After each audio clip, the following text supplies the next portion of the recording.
Hello, this is Jay Mitchell, and we are back with another episode of the Libertarian Uncensored podcast, going over all the posts on the Libertarian Uncensored subreddit. Let's get right into it. So first we have, but Musk is a free speech absolutist.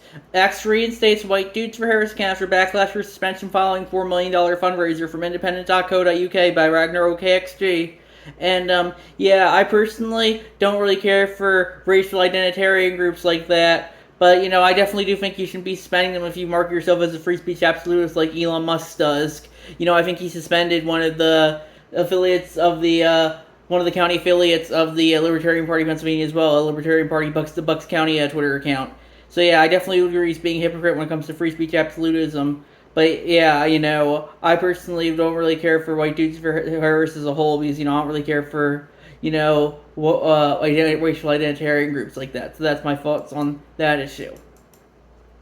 Then we have Constable spent years trying to prosecute school librarians over books he hated report from rawstory.com by Tom 13. And I didn't comment on that one, but yeah, I definitely do think that is very authoritarian, and I don't think people should be bullying other people like that. If I think if one group wants to force someone else to remove a book from the library, I think they should be able to. If they want to use the force to justify that. But that being said, ultimately it does come down to who wants to justify what. And I personally don't think we shouldn't have censorship, even if some people may consider materials inappropriate for kids. Ultimately I would just not let my kid in the library in that instance if I didn't trust the materials that they had. And that's my thoughts on that issue. Then we have Caitlyn Jenner, she's a hero, stunning and brave, from PVT Jahan on YouTube, and I posted that. And that's a clip from the South Park when I think it was Kyle got sent to the principal's office because he didn't think Caitlyn Jenner was a hero. And I said, this episode of South Park premiered on September 16, 2015, yet it seemingly hasn't aged a day, outside very concerning Caitlyn Jenner to be pretty much transgender Hitler by now. Since she's a Trump supporter and said it was okay to detonate her if it was to avoid the nuclear apocalypse. And, I asked linked to another clip from the Defiant L's Twitter account, and I said, here's another clip from the October 8, 2014 episode of South Park, where Cartman wears a bow trying to get into the girl's bathroom. Really shows how long the transgender circle jerk has gone on for now.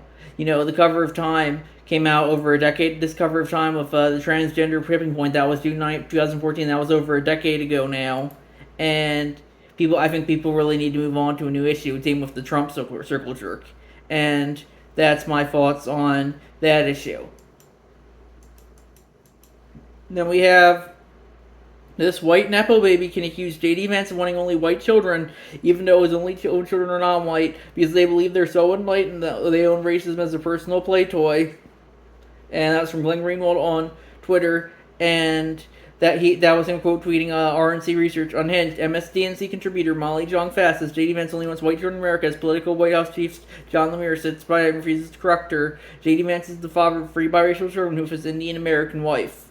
And I said in response, the left thinks it owns all the isms and phobias since they believe they control the moral high ground. You ain't black if you vote for Trump, Joe Biden. Republicans be bad at this as well. See, Democrats are the real racists, but it's not nearly the level of the Dems. And that's my thoughts on that issue. Then we have, in my view, that there is a difference between one, moving to the center a bit during the general election, and two, making 180-degree pivots on some of the most substantial issues overnight. I have no idea what she actually believes. From Billy Binion on Twitter, and I posted that, and I was quote tweeting as Zachary Halasjak. Scoop, a spokesperson for Harris's campaign, tells me that the presumptive Democrat presidential nominee has changed her position and no longer supports a federal jobs guarantee, an idea championed by some on the left and Green New Deal proponents. And I said in response, she believes whatever the DNC tells her to in order to be seen as electable. They don't really care for anything besides power, most of them. And that's my thoughts on that issue. Then we have city workers steal property from a homeless individual under the autonomy of Governor Newsom by Frosty Slumman. And that's a tweet from Jonathan Cho. The crackdowns on San Francisco homeless encampments remain cleared after Governor Newsom's executive order. And yeah, I personally don't think we should be justified using government force on other people for any reason as long as they're not an active threat. And that's my thoughts on this issue. I don't really care too much for all the homeless encampments, but ultimately, as long as they're keeping themselves, I don't think it's a problem. And that's my thoughts on that issue. Then we have GOP candidate NBA his greatest hits from CH Relax, and that's a cross post from the Mo Politics subreddit. It's a video from Aaron Rupar. Trump self-immolates at National Association of Black Journalists, a supercut.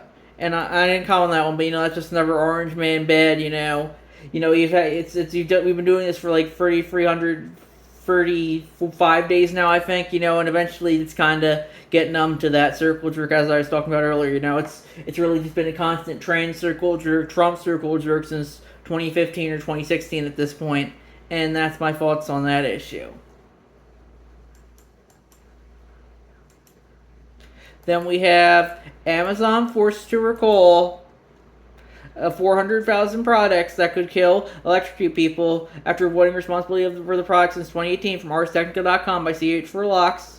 And yeah, I definitely do think people should force corporations to take responsibility. But that being said, I don't know if state authoritarianism is the correct response to corporate authoritarianism. I think it should be the people should be willing to use their force rather than threaten the force of the state. And that's my thoughts on that issue. Then we have Javier Milei's government will monitor social media with AI to predict future crimes from English.lpays.com by throwaway 146225.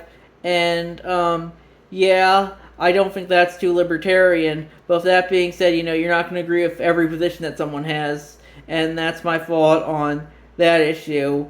I definitely do think, we might be seeing this in the U.S. soon at this point as well, and that's my thoughts on that issue. Then we have Truth is completely irrelevant to MAGA voters, Good Luck America, from CH4Locks, and that's crosspost from the Lib subreddit, and it's a bunch of MAGA deniers saying, oh, that's not true, or I don't know. It's just another orange man bad post. I just kind of getting tired of this Trump circle jerk.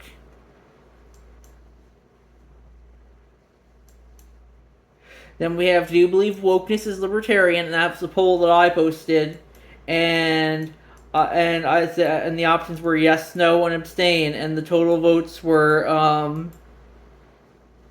let's see, 9 votes for no, 9 votes for yes, 11 votes for other abstain, and I said, you voted no. Well, most conservative / MAGA types attempt to use cultural orthodoxy as a means of controlling people. The woke go in the opposite direction, attempt to use cultural subversion as a method of controlling people. It's why the woke are so obsessed with not just being gay / trans, but also being as militantly queer as possible. To them, the goal is the undermining of cultural norms so that they can shift the culture in a way that allows them to control it. And that reminds me of how, recently in Massachusetts they said, oh, we're going to take off mother and father from the birth certificate, and we'll say person who gave birth and other person or something like that. And it just goes to show you that, the woke control things like language and culture. And if you don't think they'll come for what the culture and language that you held dear, I think you've gotten everything coming. And that's my thoughts on that issue.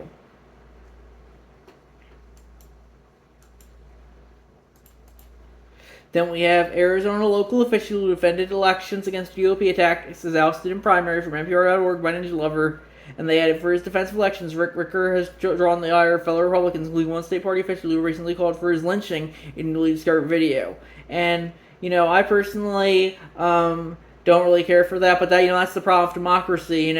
Ultimately, those who need to uphold it sometimes are democratically elected themselves, and that just goes to show you that democracy is an incredibly fallible system. And that's my thoughts on that issue.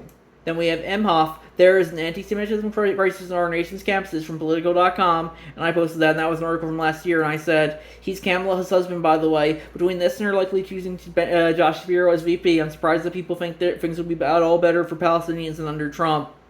I'm just saying that having a Zionist Jew as a VP and a husband isn't a good politics when being pro-Palestine is at the top of the progressive agenda. And that's my thought on that issue. Then we have, does Chase Oliver's campaign actually exist from Totally Not a Robot? And they said, I've been through a few presidential elections at this point. I'm not, certainly no stranger to corporate press deliberately excluding third-party candidates, but this is the first time I've been unable to find even one where the LP candidate is actually reflected. I can't find Oliver featured in even one poll, and his campaign isn't on open secrets. I feel like I'm experiencing the Mandela effect. Does anyone know what's even happening with this campaign? Is it real? Was the convention a fever dream? Am I alive right now? No, I'm asking for your personal opinions about Oliver. I don't care. And yeah, ultimately, I think the two main parties got so much traction with the orange man good, orange man bad stuff that for it's possible for third parties to pretty much gain any traction these days. I'm surprised RFK Jr. has made it as far as he has, and that's my thoughts on that issue. Then we have Senate Republicans block bill to expand child tax credit from NBCNews.com by Ninja Lover, and I personally think if they want to give an expanded child tax credit, I think they should be able to. With that being said, I think taxation is theft as a whole, and I don't think people should be forced to pay any taxes if they don't want to. And that's my thoughts on that issue. Then we have, I really doubt you didn't notice his arm and still choose to pose, from Jodo 1907. That's a picture of Hulk Hogan with apparently a neo-Nazi or something to do his tattoo. I don't know if he saw the tattoo, though. And so it was originally posted in r/facepalm. I think I saw it in the r/pics subreddit as well. I said, this subreddit is sharing r/pics propaganda now. Not really surprised. Reddit is pretty much all just a branch of a weaponized arm of the DNC at this point when it comes to DNC propaganda. And this is just another example of that. And that's my thoughts on that issue. And then finally we have California DMV puts 42 million car titles on blockchain to fight fraud from Reuters.com by Zachness. And I didn't comment on that one, but yeah, California wants to put all the cars on the blockchain. They should be able to. With that being said, I'm very against government databases for anything whatsoever, and that's my thoughts on that issue. And I think we're gonna wrap it up there. I'll see you guys in the next episode. Bye.